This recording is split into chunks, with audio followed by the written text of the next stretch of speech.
সাঁওতালি আমাৰ সাঁওতালি মানুহৰ 17তম প্ৰতিষ্ঠা দিৱস। এই দিৱসত মই ইয়াত আহিলোঁ। ইয়াত আমাৰ সভাপতি জেঠ হাজদাৰ নেতৃত্বত মানে সমাজখন যি ছিন্ন ভিন্ন হৈ গৈছে, এই সাঁওতালি আদিবাসী সমাজখনক একেতে একত্ৰিত কৰি সমাজৰ হৈ কাম কৰি আছে। মই এটা বস্তু দেখা পালোঁ যে মই বহুত ভাল লাগিছে আৰু মই ইহঁতৰ লগত মই সদায় জড়িত হৈ আছোঁ। খালি আজি বুলি নহয়, ইহঁতে য'ত যি প্ৰগ্ৰাম কৰে মোক মাতে, মই যাওঁ। আৰু মই ইয়াত আহি এটা বস্তু আপোনালোকেও দেখা পাইছে যে সাঁওতাল মানুহখিনিৰ যি সমস্যা আজি ইয়াত আলোচনা হৈছে। আমাৰ এজন ইয়াত মুখ্য অতিথি আছিল উলাসজী, আৰু লগত বহুত নেতাসকল আছিল। তো সিহঁতে ইয়াত বস্তুখিনি পৰ্যবেক্ষণ কৰিছে আৰু চাইছে যে সাঁওতাল সমাজৰ হৈ আমি কি কাম কৰিব লগা আছে। এইখিনি ময়ো চালোঁ। এটা বস্তু ইয়াত কনফাৰ্ম হৈছে যে সাঁওতাল মানুহখিনি যে নিজৰ কালচাৰ, নিজৰ ভাষা সিহঁতে এইটো গুৰুত্ব দিয়ে, আৰু আমিও চবে চৰকাৰৰ ফালৰ পৰা গুৰুত্ব দি আমি কাম কৰি আছোঁ।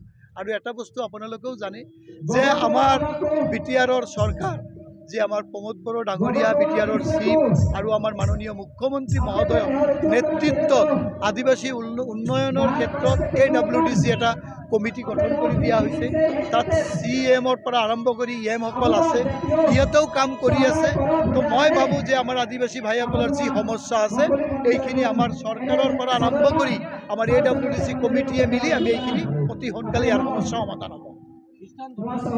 মই খ্ৰীষ্টমাছ চলি আছে, আজি আমাৰ বৰদিন চলি আছে।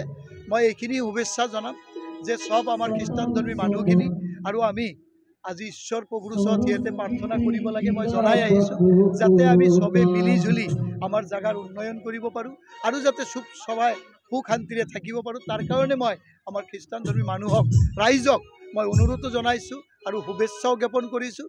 ইহঁতে ঈশ্বৰ প্ৰভুৰ ওচৰত প্ৰে কৰিবলৈ যাতে আমাৰ সদায় আমাৰ অঞ্চলত শান্তি বজাই থাকে। আজি কাৰ্যসূচী হিচাপত ইয়াত সাঁওতাল সমাজ ৰক্ষাবাসী 17তম প্ৰতিষ্ঠা দিৱস। আজি মোক আলহী হিচাপে ইয়াত মাতিছে, মই সময়মতে উপস্থিত হ'লোঁ। তাৰ কাৰণে মই নিজকে ধন্য মানিলোঁ। আৰু লগতে আজি যিখিনি কাৰ্যসূচী সাঁওতাল সমাজ ৰক্ষাবাসী 17 বছৰ দিন একেৰাহে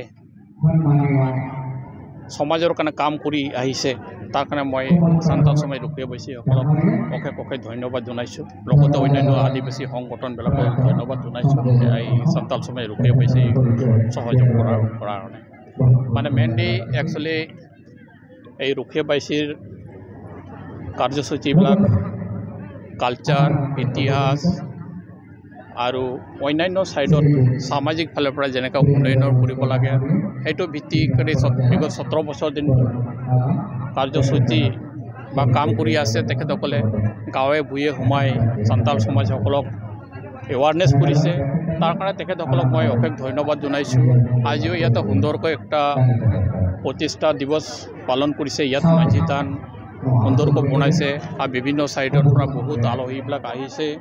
আমাৰ অন্যান্য বিভিন্ন সামাজিক সংগঠনৰ ফালৰ পৰা আহিছে। এনেধৰণৰ এটা কাৰ্যসূচীবিলাক প্ৰত্যেক বছৰে হয় আৰু এই বছৰে ভালে ভালে হৈ গ'ল।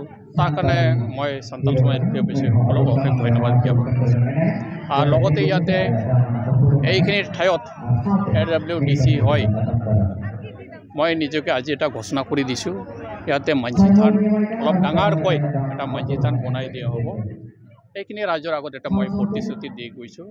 আৰু এইটো অহা বাৰ্ষিক যেটো মানে আমাৰ অহা বাজেটত যেটো হ'ব, সেই বাজেটৰ পৰা মই এইটো ধৰি দিম। যি সমস্যাটো অলৰেডি আমি 2022ত চুক্তি কৰিছোঁ আৰু সেই চুক্তি অনুযায়ী এইটো পৰ্যায়ক্ৰম হৈ যাব। তাৰ কাৰণে আমি যোৱা নৱেম্বৰ মাহত 5 তাৰিখত আমাৰ ৰিভিউ মিটিং হৈছিল। তাতে কেন্দ্ৰীয় গৃহ সচিব নিজেই উদ্যোক্তা লৈছিল আৰু সেই STৰ বিষয়ে তাতে আলোচনা হৈ গৈছিল। তেখেতে অসম চৰকাৰক এইটো বিষয়ে বিহিত ব্যৱস্থা ল'বৰ কাৰণে কেন্দ্ৰীয় গৃহ সচিবে নিৰ্দেশ দিছে। আজি উল্লাস কুলকাৰ্ণী আজি BTR-ৰ EM সজল সিং তাৰপিছত AWDC-ৰ EM সকল আছিল আৰু বাকী অন্যান্য সংঘৰ কাৰ্যকৰ্তাসকলে আছিল যিমান মুঠতে যিখিনি সমাজকৰ্মীবিলাক বেছিকৈ সমাজকৰ্মীবিলাকে ইয়াতে উপস্থিত আছিল